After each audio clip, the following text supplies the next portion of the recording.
It's the fourth week of the fifth month of 2023. Hello there and welcome to WADR's gender program 50/50 on West Africa Democracy Radio 94.9 FM in Dakar, Senegal. We're also live on Alternative Youth Radio in Lofa County, Liberia, and around the world on wadr.org. My name is Atiewin Mbillah-Lawson and I am the host of the program. Here on 50/50, we discuss all things gender equality, equity, and equal opportunities for men and women, and how to promote a more women-friendly environment.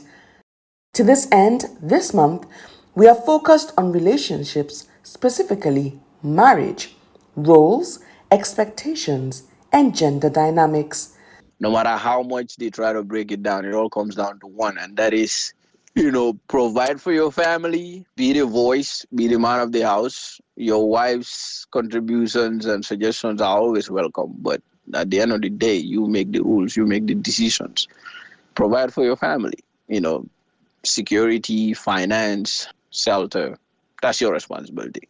You can find that the rules switch sometimes. Husbands perform the wife's roles and vice versa, but it all kind of depends on the family. For the fact that you were the one who brought that lady into your house. So therefore, you need to make sure that that line of communication is there, that level of respect is there. You need to be very patient because women are short-tempered.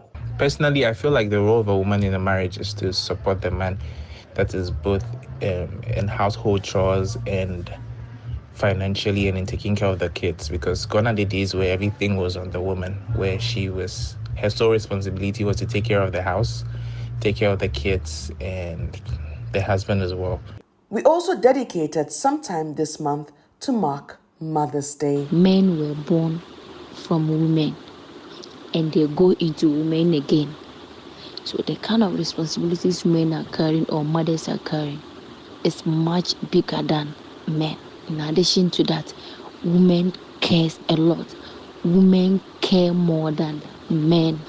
The emphasis being laid on Mother's Day, I would say I would attribute it to the cultural traditions and societal norms, because you could read from literature and history that before it was Father's Day that was receiving that much attention until the 20th century, where it became prevalent that gender role was becoming on the issue of consent, and mothers were primarily associated with the nurturing and caregiving.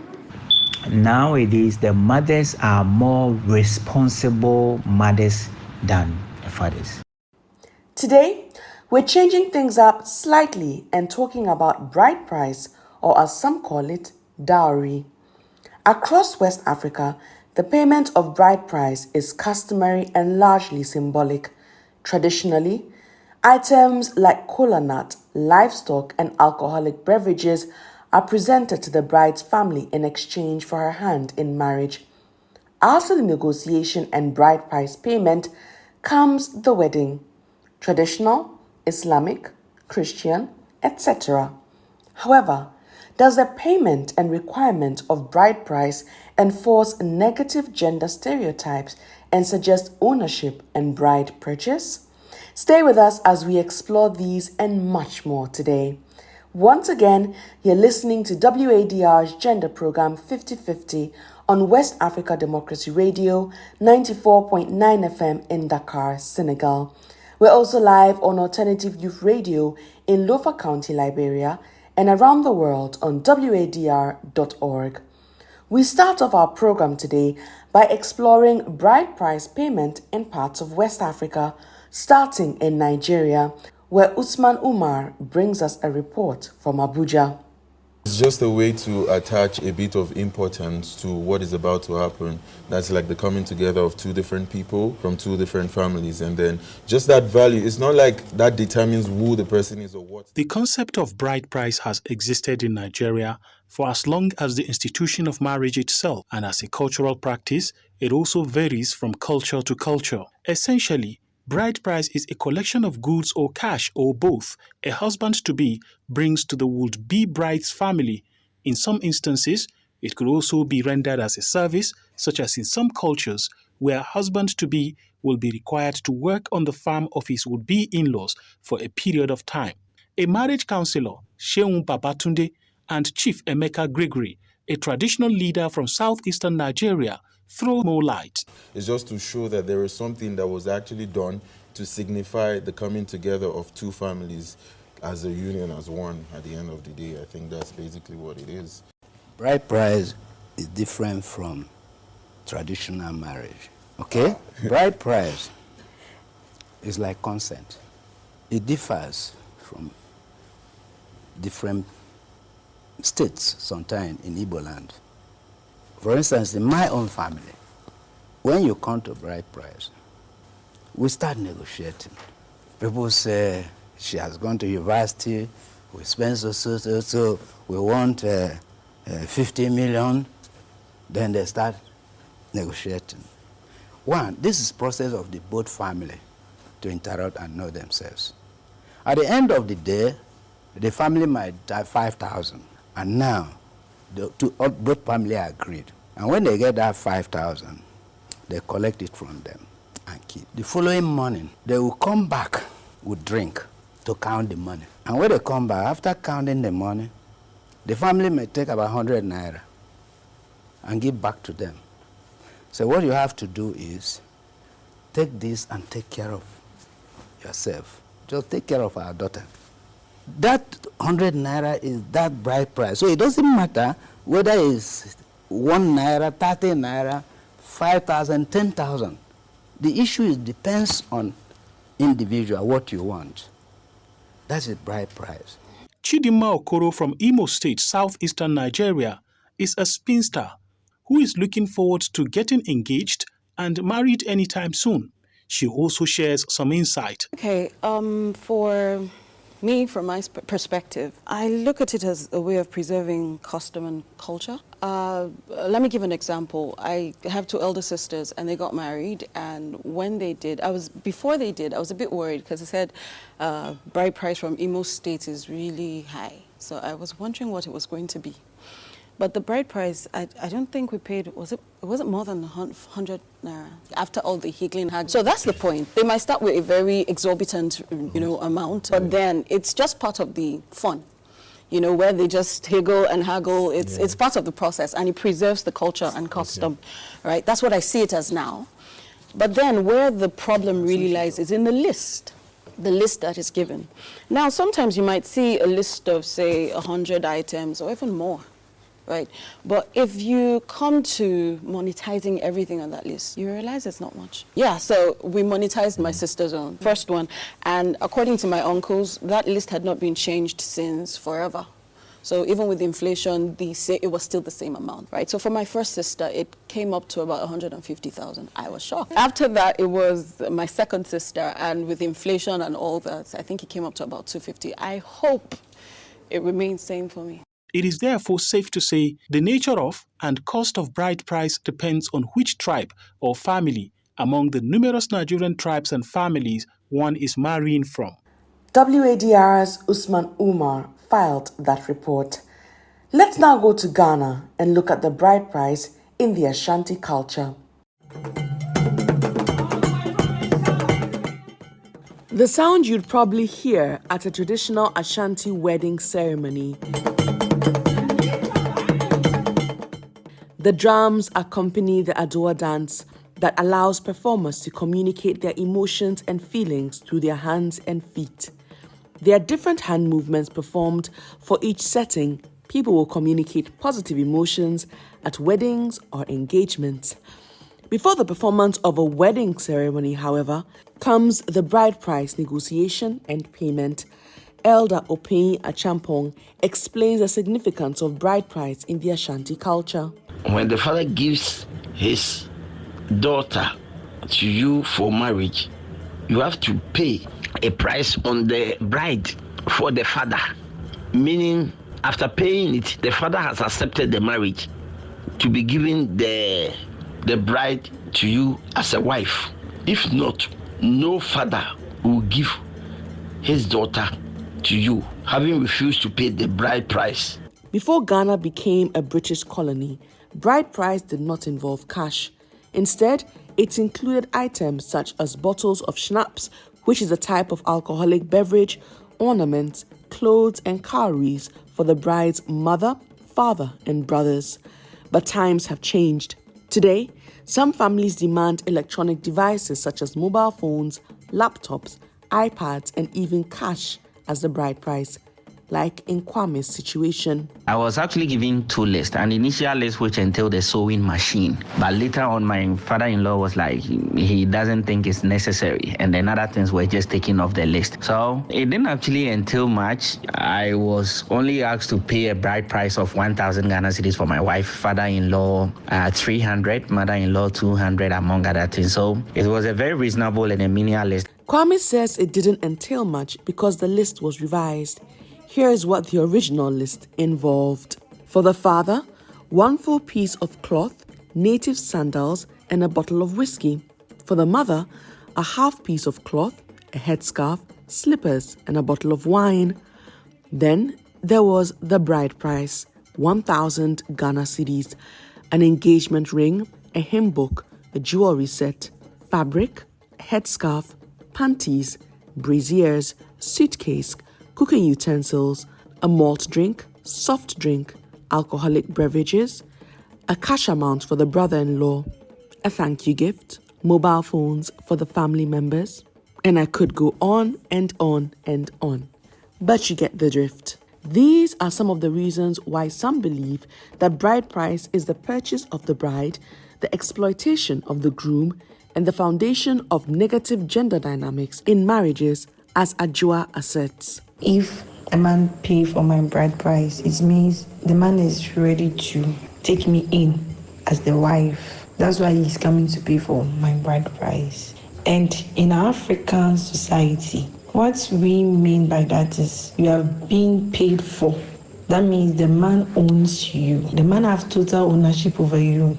Amma, however, believes that it is rather an honor that her husband-to-be received the list of items and was able to meet the demands. I think it's a great honor to say that just because I want to be with this particular person, I'm going to take the list they have given me, pay what they have asked me to pay, and just use that as a means to say that I place a lot of value on this woman that I want to be with. For Osei, the concept of bride price is transactional in nature, and its impact on marriage depends on the parties involved. I see it as transactional. Someone has looked after the woman you want to marry all these years before you pop up in the picture, and it's only right and fair that you pay something to at least compensate for all the periods of taking care of the person. And as to whether it enforces patriarchy or creates a sense of ownership, I think it depends on the maturity of the man.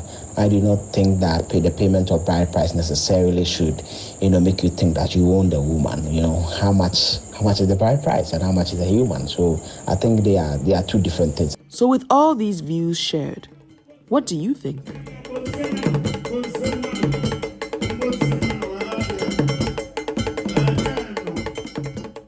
Thank you for staying with us. Today we're discussing bride price and whether it enforces negative gender stereotypes and suggests ownership and bride purchase. So far, we have looked at the practice and the payment in parts of Ghana and Nigeria. To explore the matter further, I have been speaking to Mustapha Issah, the Deputy Director at the Center for National Culture in Ghana's Ashanti region. Bride price or dowry is very important in African culture because it serves as a signature to that future or that institution you want to build as a man or a woman. And so with the bride price, first I want to understand why do men pay bride price and not women? We have other countries that do that. If you go to Germany, they have a culture like that. If you go to India, they have a culture where women pay the bride price. The man is always the head of the family or the head of that institution called marriage. And it is the man that goes to bring the woman into the family, not the other way around. And if you go out to bring that thing inside, or that woman or that person inside your family, definitely there should be an appreciation or something that will tell the family that, yes, indeed, this man is ready and capable to take care of our daughter. If we're to look at this from a gender perspective, would you say that the bride price could possibly reinforce unhealthy gender stereotypes in marriages? It's not only because the man is the head of the family. It also indicates that our daughter leaving our house to a different family can be well taken care of, or the man has the capability of making sure our daughter will not want. The same way, don't forget that if the man is interested in the woman, the family of the man will also go out and dig the background of the woman to see if there are other elements that will be good for their family. For example, diseases and other things that they don't want it in their family. So they wouldn't want their son to go in and bring that thing into the family. The same way, the family of the woman will also want them to be sure that where she is going, she's safe and she can be catered for. So what do you say to those who suggest that bride price is the payment for a bride? The payment for a bride, like buying the bride? Yes. Oh, no, that is totally wrong. Okay. That's totally wrong. Yes. If you buy a woman, then there can never be a divorce. But there is a divorce system in African culture. Interesting point you raised. It's not a symbol of buying. No, you can't buy. We don't sell women to men in Africa. Bride price has changed over the years. Initially, for many it was symbolic, but now the amounts have increased. It's now, there's things like mobile phones, sewing machines, cash, that is all required. What impacts do you think that has on these same gender dynamics? Could that be the reason why we're having these kinds of perceptions, because the amounts have increased and the process is changing? Yeah, what is happening now is due to influence of foreign culture. It's also playing part. But, even with all that, there are certain elements that traditionally, even if you will add a house, you add a car, they are the traditional elements that are there. For example, if you come to the Akan society or the Ashanti society, the drinks should be there. You can't say you do away with them, but the others can be done away with, like the mobile phones and all those things. It's not purely the culture of the people. It is individual culture. You can't say that all accounts, when you are marrying them, you need to add a laptop, a mobile phone, some add a lot of things. No, that one is individual culture, not the culture of the people. I hope you understand me. Yes. Yes, and this is due to probably our influence with the foreign culture. Sometimes people don't even are not even mandated by the by the bride's family to bring it. Some may add up. They choose to add up to show that they have the due, or they have what it takes to take care of the woman more than what you're expecting.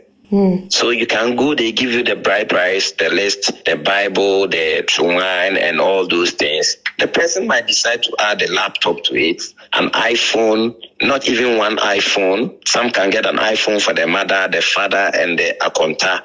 They do all those things to also show that, I'm more than capable. But that is not a tradition. When the man pays the bride price, what does the woman do? Is there an equivalent? No. In our traditional sector, the woman doesn't pay anything to the man's family. But if you go to some cultures in the north, for instance, we have some of them, after getting married, the woman is supposed to buy some utensils, few utensils for the mother of the man. That is even done after marriage, not before marriage.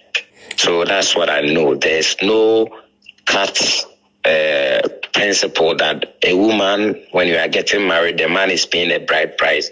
You're also supposed to pay something. No, there's nothing like that. Does that need to change?